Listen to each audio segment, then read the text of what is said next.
Hello friends, physics virtual lab by professor V K. Bhardwaj.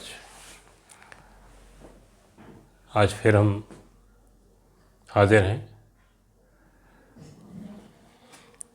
और आज हम एक महत्वपूर्ण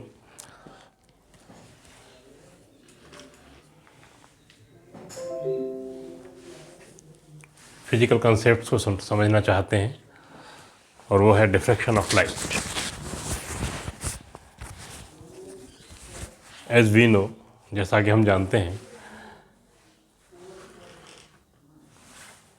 कि ऑप्टिक्स की कई प्रॉपर्टीज़ हैं। इनमें से एक इंटरफेरेंस, एक डिफ्रैक्शन, एक पोलराइजेशन। हम आज डिफ्रैक्शन की चर्चा कर रहे हैं और डिफ्रैक्शन ऑफ लाइट दो तरह का होता है, एक फ्रेनेल डिफ्रैक्शन, एक Fraunhofer diffraction.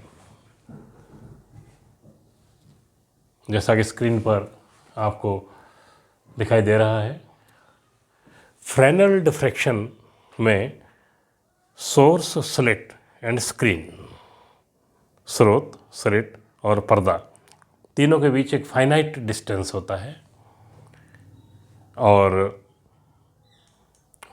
Half period zone, अर्ध काल जोन अवधारणा या कंसेप्ट से हम इंटेंसिटी की कैलकुलेशंस करते हैं या गणना करते हैं।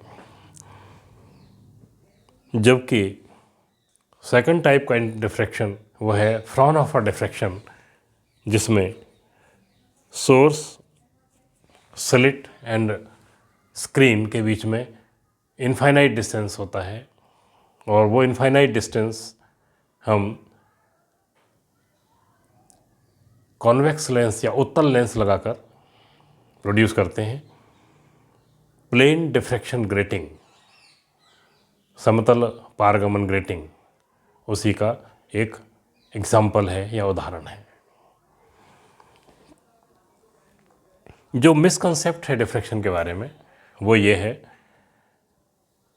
अगर पुस्तक में देखेंगे, बुक्स में देखेंगे तो उसका डेफिनेशन होगा कि प्रकाश का कॉर्नर से मुड़ना, bending of light beam from corners is diffraction of light.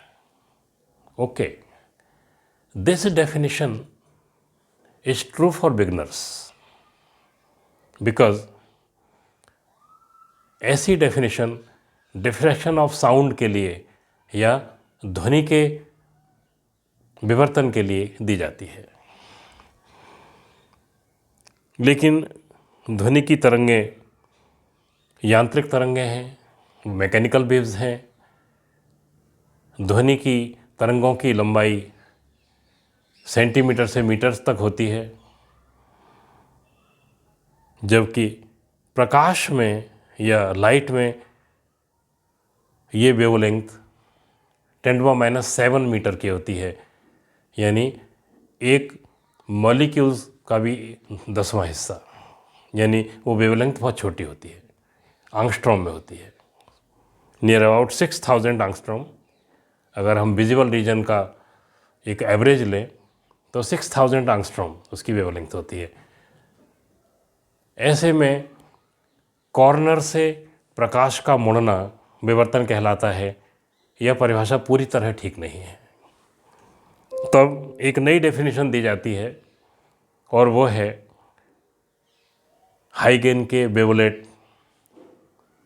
Principal पर या हाइगेन के द्वितीयक तरंगाग्र के सिद्धांत पर। जब किसी तरंगाग्र का कुछ भाग जाने दिया जाता है और बाकी का भाग रोक लिया जाता है।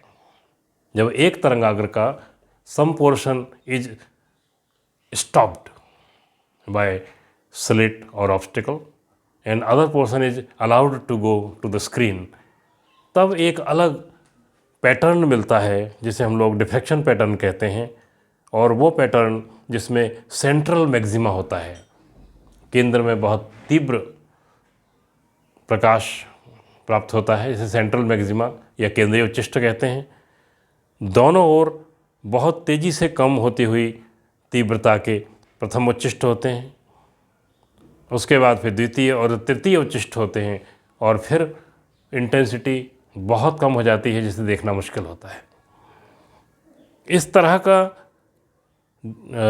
डिस्ट्रीब्यूशन, इस तरह के प्रकाश की तीव्रता का वितरण विवर्तन कहलाता है, क्योंकि यह व्यतिकरण में नहीं होता है। व्यतिकरण में प्रकाश की तीव्रता का वितरण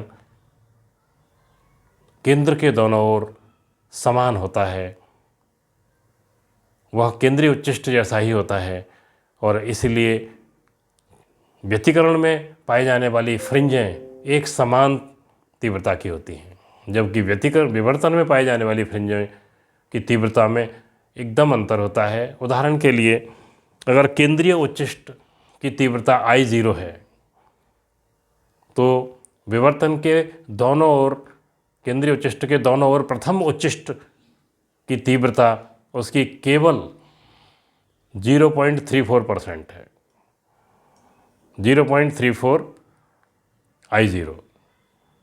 द्वितीय उच्चिष्ट 0.047 I0, और इसके बाद तीव्रता एकदम तेज़ी से कम हो जाती है, जिसे देखना बहुत मुश्किल होता है।